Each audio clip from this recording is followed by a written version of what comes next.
அறிவோம் ஆரோக்கியம் நேயர்கள் அனைவருக்கும் அன்பான வணக்கங்கள். நான் ஸ்ரீவர்மா மருத்துவமனையின் மகளிர் சிறப்பு மருத்துவர் ஜெயரூபா. இந்த நாள் இனிய நாளாக அமைய என்னுடைய மனமார்ந்த வாழ்த்துக்களும் பிரார்த்தனைகளும். காலை நேரத்துல நாம செய்யக்கூடிய தவறுகள் நம்மளுடைய இதயத்தை பாதிக்குது. சமீப நாட்களா நிறைய சின்ன வயதிலே இதய நோய் சார்ந்த பிரச்சனைகள் வரதை பார்க்குறோம். ஜிம்ல ஒர்க் அவுட் பண்ணிட்டு இருக்கும்பொழுதே மயங்கி விழுந்து இறந்து போயிட்டாங்க. ஒரு ஃபங்க்ஷன்ல நல்லா ஹாப்பியாக டான்ஸ் ஆடிட்டு இருந்தவங்க உடனடியாக மயக்கம் போட்டு விழுந்துட்டாங்க. ஹார்ட் அட்டாக்னு சொல்கிறாங்க. நல்ல ஒரு மலை ஏறின ஒரு நபர் வந்து யங்கான ஒரு பர்சன் தான், ஹெல்த்தியான ஒரு பர்சன் தான், திடீர்னு ஹார்ட் அட்டாக் வந்துருச்சு. ஸோ இந்த மாதிரி இதயம் சார்ந்த பிரச்சனைகள் சமீப காலமாக அதிகரிச்சுக்கிட்டே வருது. இதற்கு நம்ம சாப்பிடக்கூடிய உணவு பழக்க வழக்கமும் அதே மாதிரி ரொம்ப ஸ்ட்ரெஸ்ஃபுல்லான ஒரு லைஃப் ஸ்டைலு, செடன்ட்ரியாக இருக்கிறது, அதிகமாக வந்து உடல் உழைப்பு, உடற்பயிற்சி எதுவுமே பண்ணாத ஒரு விஷயங்கள், இதெல்லாம் தான் முக்கியமான காரணங்களாக இருக்குது.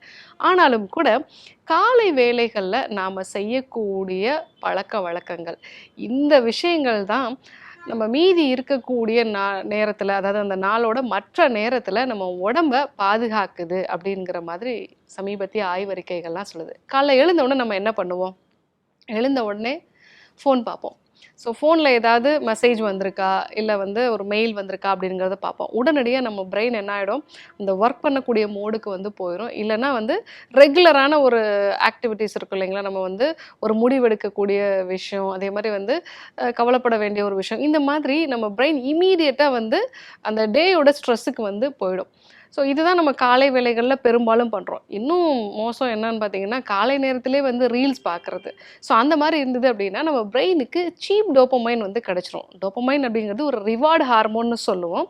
நம்ம ஒரு வேலையை சக்ஸஸாக பண்ணுறோம், ஒரு உடற்பயிற்சி பண்ணுறோம், நல்ல ஹெல்த்தியான ஃபுட்டு சாப்பிட்றோம் அப்படின்னா இந்த டோப்பமைன் வந்து நம்ம உடம்புல சுரக்கும். ஆனால் அது ரொம்ப ஈஸியாக நம்ம ரீல்ஸ் பார்க்குறது மூலமாகவே நம்ம பிரெயினுக்கு கிடச்சிறதுனால மீதி இருக்கக்கூடிய அந்த நேரத்தில் நம்ம ஹெல்த்தியான ஒரு லைஃப் ஸ்டைலை வந்து ஹேண்டில் பண்ணுறதோ, அதாவது ஒரு எக்ஸசைஸ் பண்ணுறதோ, இல்லை ஹெல்த்தியான ஃபுட்டு எடுத்துக்கிறது, இல்லை ஒரு வேலையை ஆர்வமாக பண்ணணும், அதை வந்து ரொம்ப அழகாக பண்ணணும், இல்லை வந்து சக்ஸஸ்ஃபுல்லாக முடிக்கணும், இந்த மாதிரியான ஒரு ஆர்வம் எல்லாமே நமக்கு வந்து குறைஞ்சி போயிடும். நம்ம திருப்பி திருப்பி ஈஸியாக கிடைக்கக்கூடிய அந்த டோப்பமைனை தான் நம்ம தேடுவோம். ஸோ அதனால் காலை நேரத்தில் எழுந்த உடனே ஃபோன் பார்க்குறது இதெல்லாம் நம்ம தவிர்த்துட்டு நான் சொல்லக்கூடிய இந்த 5 விஷயங்களை நீங்கள் ஃபாலோ பண்ணீங்க அப்படின்னா காலை நேரத்தில் உங்களுடைய உடல் வந்து ஆரோக்கியத்தினோட அந்த ஒரு தொடர்ச்சியை வந்து தொடங்கும். அதே மாதிரி உங்கள் உடம்புல மெட்டபாலிசமும் கரெக்டாக பேலன்ஸ்டாக இருக்கும் அப்படிங்கிறது தான் இந்த ரீசன்ட் ரிசர்ச் சொல்லுது. காலை எழுந்த உடனே நீங்கள் என்ன பண்ணணும் அப்படின்னா வெது வெதுப்பான வெந்நீர் குடிங்க. ஸோ இந்த வெது வெதுப்பான வெந்நீர் குடிக்கும் பொழுது குடலில் இருக்கக்கூடிய கழிவுகள் வந்து வெளியாகும். நைட்டில் நீங்கள் ஒரு 6-7 மணி நேரம் தூக்கத்தில் இருக்கும் பொழுது ஸோ உடம்புல நீர்ச்சத்து கொஞ்சம் கம்மியாக இருக்கும். காலையில் எழுந்த உடனே நீங்கள் தண்ணீர் நல்லா எடுத்துக்கிட்டீங்க அப்படின்னா உங்கள் செல்களுக்கு தேவையான அந்த நீர்ச்சத்து வந்து கிடைக்கும். அதே மாதிரி இந்த குடலில் ஆசிட் வந்து சுரந்திருக்கும். ஸோ அதுவும் வந்து கொஞ்சம் டைலூட் ஆகிறதுனால உங்களுடைய செரிமானம் சார்ந்த பிரச்சனைகளும் வராது. ஸோ காலையில் எழுந்தோடனே ஒரு 200 ml வெது வெதுப்பான வெந்நீர் வந்து நீங்கள் குடிச்சிட்டிங்க அப்படின்னாலே உங்கள் உடம்பு வந்து கழிவுகளை வெளியேற்றி அந்த நாளுக்கு தேவையான அந்த மெட்டபாலிசத்துக்கு ஏற்ற மாதிரி வந்து செட் ஆகிடும். 2வது விஷயம், காஃபி குடிக்கிறத தவிர்த்துடுங்க. காலை நேரத்தில் எழுந்த உடனே காஃபி குடிக்கிறீங்க அப்படின்னா நமக்கு நைட்டில் 10லேருந்து 3 மணி வரைக்கும் மெலட்டோனின் வந்து செக்ரேட் ஆகும். அதுக்கப்புறமா ஒரு 3:30 மணிக்கு மேலே 4 மணி போல் வந்து கார்டிசால் லெவல் கொஞ்சம் கொஞ்சமாக வந்து இன்க்ரீஸ் ஆகும்.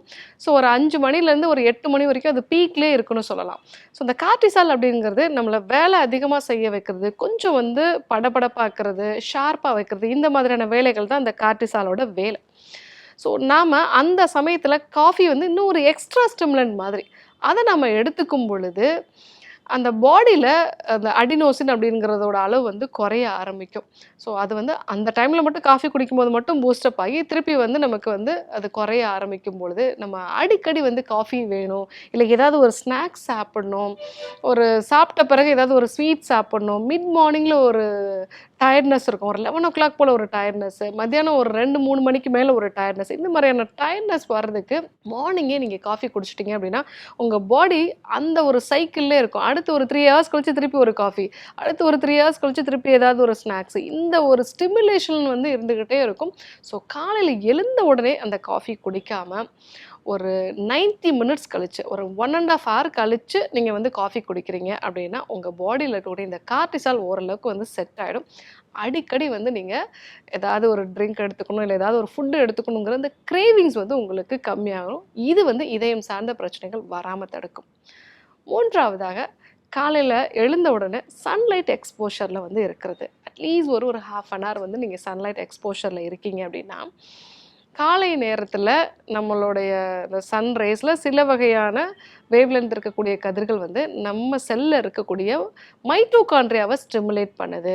ஸோ இம்மீடியட்டாக நம்ம பாடியில் வந்து ஒரு அலாரம் வந்து செட் ஆகுது. அடுத்து ஒரு 14 ஹவர்ஸ் கழித்து நமக்கு மெலட்டோனின் வந்து திருப்பி செக்ரேட் ஆகணும். இந்த மாதிரி ஒரு அலாரம் கிளாக் வந்து செட் பண்ணிடுது. ஸோ அப்போது காலை நேரத்தில் இந்த சன்லைட் எக்ஸ்போஷரில் இருந்தோம் அப்படின்னாலே நம்ம பாடியில் இந்த மைட்டோகாண்ட்ரியா ஆக்டிவ் ஆகி ஸோ செல்களுக்கு தேவையான அந்த சக்தியை வந்து உருவாக்கும். அதே மாதிரி வந்து இந்த மெலட்டோனின் செக்ரேஷனுக்கான ஒரு அலாரம் கிளாக் செட் ஆகிறதுனால நல்ல இரவு தூக்கம் வந்து வரும். அது மட்டும் இல்லாமல் பாடியில் இன்ஃப்ளமேஷனும் குறையுது அப்படிங்கிற மாதிரி சில ரிசர்ச் எல்லாம் வந்து சொல்லுது.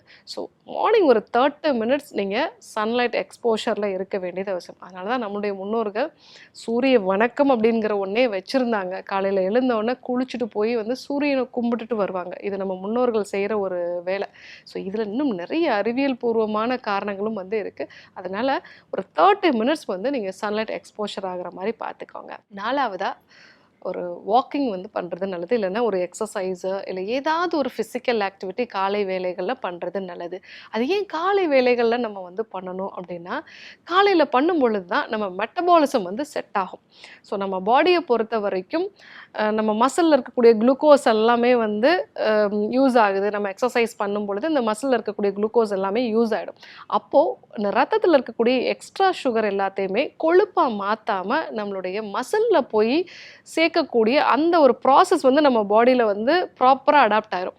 அப்படி இல்லை காலையிலேயே நம்ம எந்த ஒரு எக்ஸசைஸும் பண்ணாமல் இருக்கோம் அப்படின்னா, மார்னிங் சாப்பிட்ற ஃபுட்டு, ஆஃப்டர்நூன் சாப்பிட்ற ஃபுட்டு இது எல்லாமே பாடியில் வந்து கொஞ்சம் வந்து கல்லீரலில் வந்து கிளைக்கோஜனாக ஸ்டோர் ஆகும். மீதி இருக்கிறதுல கொஞ்சம் மட்டும்தான் நம்மளுடைய மசிலுக்கு போகும். மற்ற எல்லாமே கொழுப்பாக மாறிடும். பட் நீங்கள் காலையிலே உங்கள் மசிலை ஆக்டிவாக வந்து வச்சுருக்கீங்க அப்படின்னாலே ஸோ நிறைய அந்த எக்ஸஸாக இருக்கக்கூடிய சுகர், அந்த டேயில் நம்ம சாப்பிடக்கூடிய கார்போஹைட்ரேட் வந்து கொழுப்பாக மாறாமல் மசிலுக்கு வந்து ஒரு ஸ்ட்ரென்தனிங் கொடுக்கக்கூடிய விஷயமா வந்து மாறும். ஸோ ரெகுலராக மார்னிங் வந்து ஏதாவது ஒரு 30 மினிட்ஸ் ஒரு வாக்கிங்கோ இல்லை வந்து ஒரு ஜிம் ஆக்டிவிட்டீஸோ ஒரு மசில் பில்டிங் எக்ஸசைஸு யோகா ஏதாவது ஒன்று நீங்கள் பண்ண வேண்டியது அவசியம். 5வதாக காலை உணவை அதிக புரோட்டீன் இருக்கக்கூடிய உணவாக எடுத்துக்கோங்க. அது ஏன் காலையில் நிறைய புரோட்டீன் எடுத்துக்கணும்? ஒரு நாளைக்கு நமக்கு தேவைப்படக்கூடிய புரோட்டீனில் 60% காலை உணவுலே எடுத்துட்டோம் அப்படின்னா நமக்கு சுகர் கிரேவிங்ஸ் நிறைய வராது. அடிக்கடி ஃபுட்டு சாப்பிடணுங்கிற கிரேவிங் வராது. நம்ம பாடியில் சுகர் வந்து ப்ராப்பராக மெயின்டைன் ஆகும். இப்போ நம்ம அதிகமாக கோபப்படக்கூடிய ஒரு நேரம்லாம் பார்த்திங்கன்னா பசி அதிகமாக இருக்கக்கூடிய நேரம். நிறைய சமயங்களில் நம்ம பதட்டம் அடையக்கூடிய நேரம் பார்த்திங்க அப்படின்னா சுகர் கம்மியாக இருக்கிற நேரம். இது ஏன் இந்த மாதிரி சுகர் கிராஸ்லாம் வந்து வருதுன்னு பார்த்திங்கன்னா, ஹை கலோரி ஃபுட்டு மெயினாக கார்போஹைட்ரேட் அதிகமாக இருக்கிற மாதிரி மார்னிங்லேயே நம்ம வந்து ஒரு பூரி சாப்பிட்றோம் இல்லை வந்து பொங்கல் சாப்பிட்றோம் அப்படின்னா ஹை கலோரி இருக்கக்கூடிய ஃபுட்டு. ஸோ இது வந்து நம்ம பாடியில் பிளட் சுகரை வந்து இமீடியட்டாக ஸ்பைக் பண்ணும். உடனடியாக இன்சுலின் சுரந்து இந்த இன்சுலின் வந்து அந்த சுகர் எல்லாத்தையும் ரத்தத்துலேருந்து எடுத்துகிட்டு போய் கொஞ்சம் கல்லீரல்லையும் நம்மளுடைய தசைகள்லையும் கொழுப்பு செல்கள்லையும் வந்து ஸ்டோர் பண்ணிடும். அது திருப்பி அது ரொம்ப குறையும் பொழுது மீண்டும் நமக்கு வந்து பசி எடுக்கும். ஸோ அதனால் காலை வேளைகளில் புரோட்டீன் அதிகமாக இருக்கக்கூடிய உணவுப் பொருட்கள் எடுத்துக்கிட்டோம் அப்படின்னா நமக்கு திருப்தியான ஒரு உணர்வும் வந்திருக்கும். இன்சுலினோட தேவையும் வந்து குறையும். ஸோ அப்போது காலையில் நாட்டுக்கோழி முட்டையோ வேக வச்ச பயிர் வகைகளோ பனீரோ இது கூட நல்ல ஃபைபர் இருக்கக்கூடிய காய்கறிகளும் சேர்த்து எடுத்துக்கிட்டோம் அப்படின்னாலே அந்த டேயே நமக்கு ரொம்ப ப்ளசண்ட்டாக வந்து இருக்கும். சுகர் கிராஸ் தான் நிறைய சமயங்களில் நம்ம மூடை வந்து நிர்ணயிக்குது. ஸோ இதை பற்றி நிறைய ஆராய்ச்சிகள்லாம் நடந்திருக்கு. ஸோ கப்புள்ஸ்குள்ளே எப்பெல்லாம் அடிக்கடி சண்டை வருது அப்படிங்கிறத வந்து மானிட்டர் பண்ணியிருக்காங்க. அந்த சமயத்தில் அவங்களுடைய பிளட் சுகர் எவ்வளோ இருக்குது அப்படிங்கிறதையும் வந்து மானிட்டர் பண்ணும்போது எப்பெல்லாம் சுகர் ரொம்ப கம்மியாகுதோ அப்போல்லாம் வந்து அவங்க ரொம்ப அதிகமாக சண்டை போடுறாங்க. ஸோ நம்ம மூடை வந்து தீர்மானிக்கிறது நம்மளுடைய பிளட்டில் இருக்கக்கூடிய சுகர் தான். ஸோ காலையிலே நல்ல ப்ரோட்டீன் இருக்கக்கூடிய உணவுப் பொருட்கள் நம்ம எடுத்துக்கிட்டோம் அப்படின்னா அந்த டே நமக்கு ரொம்ப ப்ளசண்ட்டாக இருக்கும். ஸோ இதனால் நம்ம ஸ்ட்ரெஸ் ஆக மாட்டோம். இதயம் சார்ந்த பிரச்சனைகளும் வராது. ஸோ இந்த 5 விஷயங்களை நீங்கள் வந்து ஃபாலோ பண்ணுறீங்க அப்படின்னா இதயம் சார்ந்த பிரச்சனைகள் வராமல் தடுத்துக்கலாம். இது கூட நம்மளை ஹாப்பியாக வச்சுக்கிறது, நம்ம செய்யக்கூடிய வேலைகளில் ஆர்வமாக நம்ம வந்து அந்த வேலைகளை வந்து செய்கிறது, இதெல்லாம் நம்ம வந்து ஃபாலோ பண்ணுறோம் அப்படின்னாலே இதயம் சார்ந்த பிரச்சனைகள் வராமல் தடுத்துக்கலாம். காலை வேலைகளில் நாம் செய்யக்கூடிய விஷயங்கள் நம்மளுடைய அந்த நாளையே தீர்மானிக்கிறது.